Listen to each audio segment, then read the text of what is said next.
Hi guys, Robert Starkey here with Havasu Scanner Feed, and today I'm over at River Medical Incorporated. We're in the dispatch center, and I'm here with the dispatcher. Why don't you go ahead and introduce yourself? John Dusselhouse, the lead dispatcher here. All right, John. Well, thank you so much for having me today. First off, I hear you guys cover a large coverage area. It's not just Lake Havasu. A lot of people think Lake Havasu only.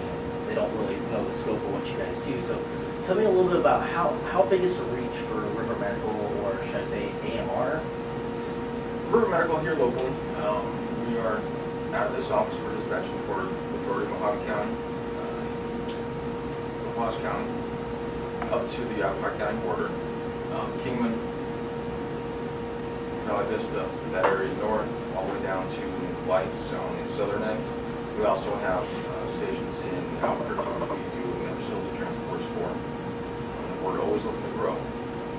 Okay.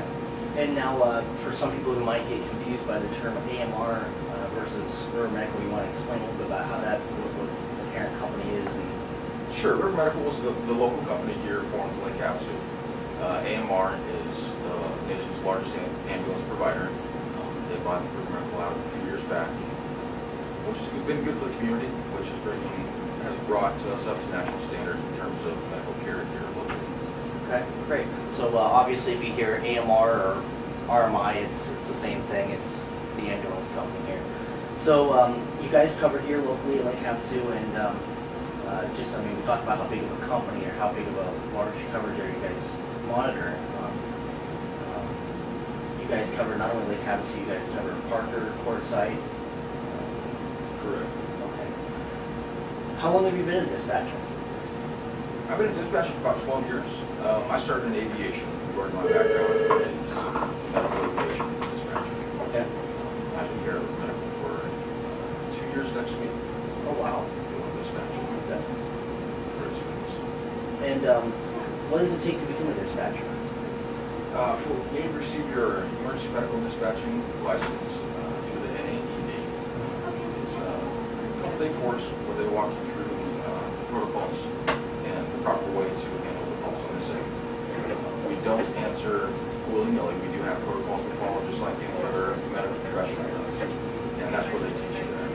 Okay, great. Now, I know that you guys work in cooperation with the Lake Havasu City Fire Department as their dispatch center there.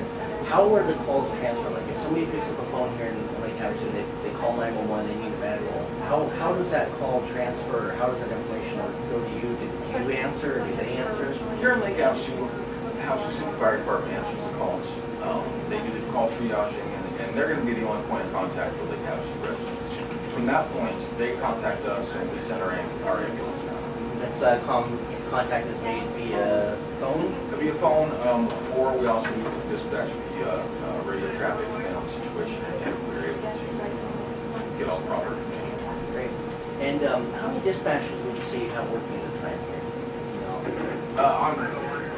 Generally, we only have 2 on.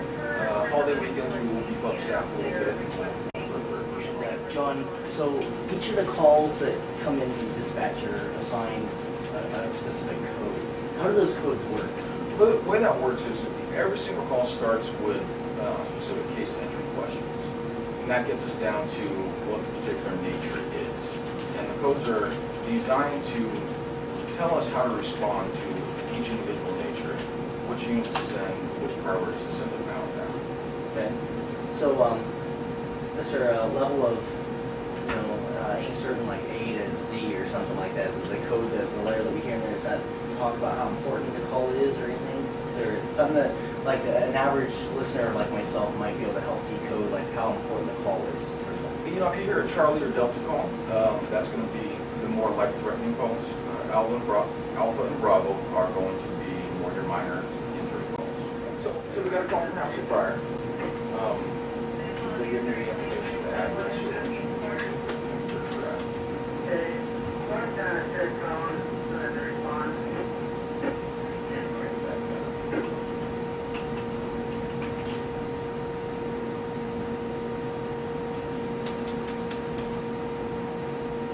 our cap geobasis, majority of our areas here, so pops up over here. What that does immediately tells me which side of the city we're dispatching to. In this case, station 19. based on the nature, we'll see if it's going to be possible heart attack. Now, as that comes up, look here, it's going to be priority 1, emergency life threat. From there, I'm going to look over here and see where my rigs are, who I have. This list here is just a general list of the rigs. This is going to tell you if they're on a call, where the pickup is. This is where the rig actually is.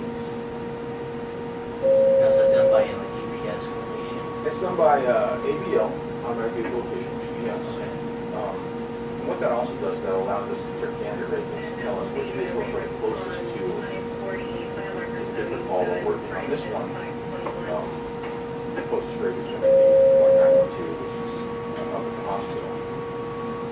And what that enables us to do is, in case of true life-threatening emergencies, that allows us to pick the closest rig to the location and get them going there, rather than just dispatching from the station. So, in this instance, I would see 2902, I would drag the call to them, and I won't list the test call.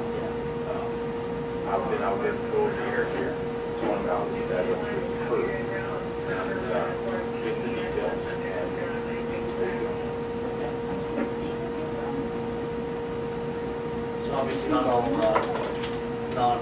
ambulances are dispatched from right GPS here. calls me Station. saying you can cancel. I call King Fire Right, because it's their right, area. and ideally, you know, that's And they're like, per river medical on scene. how we Did I left ever it. say They're that? as they're moving around. No, they're still Years around. ambulance to the scene. GPS is on The- scene advising my patients having back pain. How many ambulances? I don't know if I have to do you specify. Currently, On scene, we're still enough to just call and say, hey.